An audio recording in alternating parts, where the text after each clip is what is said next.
Very much on behalf of the Time for Truth campaign for making today in Belfast such a great success.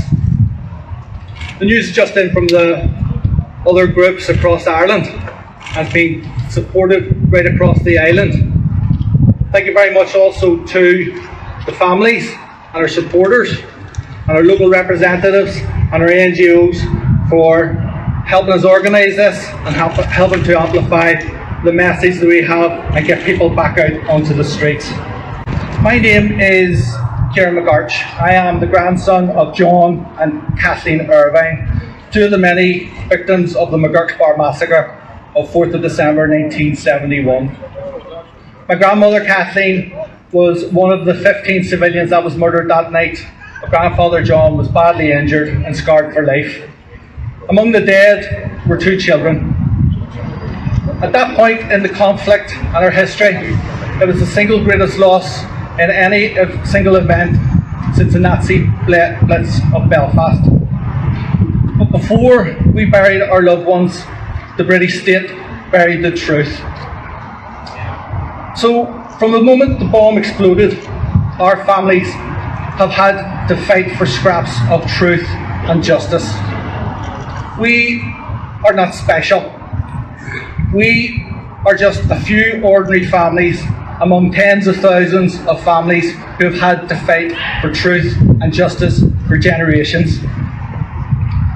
And we're standing here shoulder to shoulder yet again because of a perfidious British government. In its so-called command paper addressing the legacy of the past, the British government has decided unilaterally to rip up all its past agreements, reneging on the Western Park Agreement, the Stormont House Agreement and the New Decade New Approach Agreement.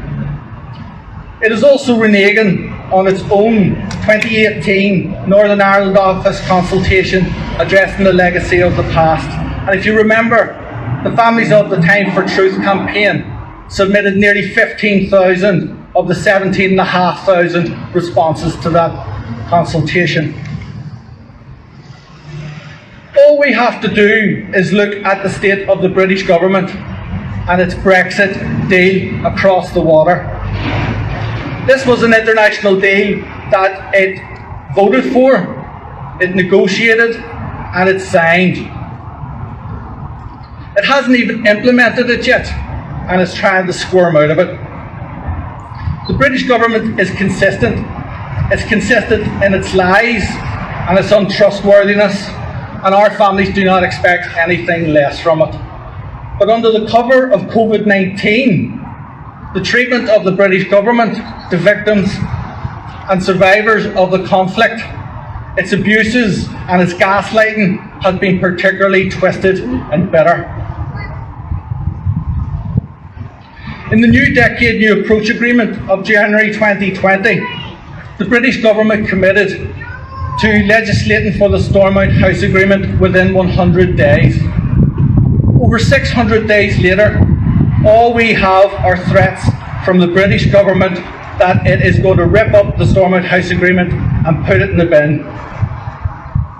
Instead, its proposed amnesty would prevent prosecutions for conflict-related offences and close down present and future police and police ombudsman investigations.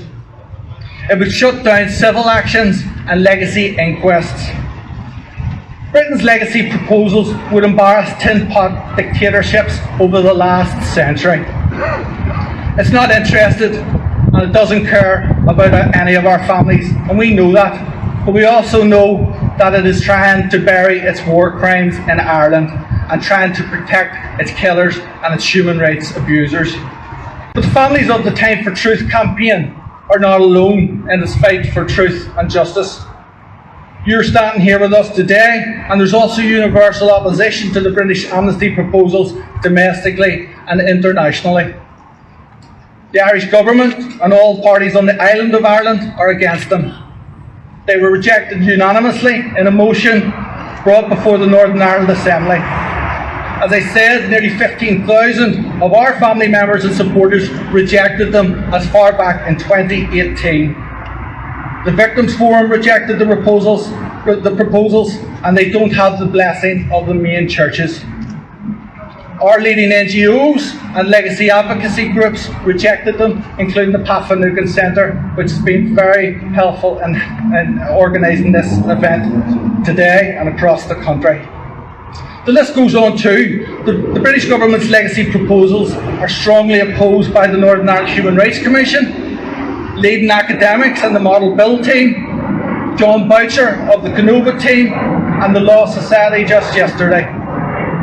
Importantly too, of course, key political representatives in America and in the EU have condemned Britain's amnesty proposals, and of course the EU Commissioner for Human Rights wrote a withering criticism to Brandon Lewis, the British Secretary of State for Northern Ireland, just this week. So, standing with the Families of the Time for Truth campaign are people from across the island of Ireland, Britain, from Europe and America, and it includes families, NGOs, academics, politicians and human rights lawyers. This is a formidable coalition and we'll have a terrible fight ahead of us.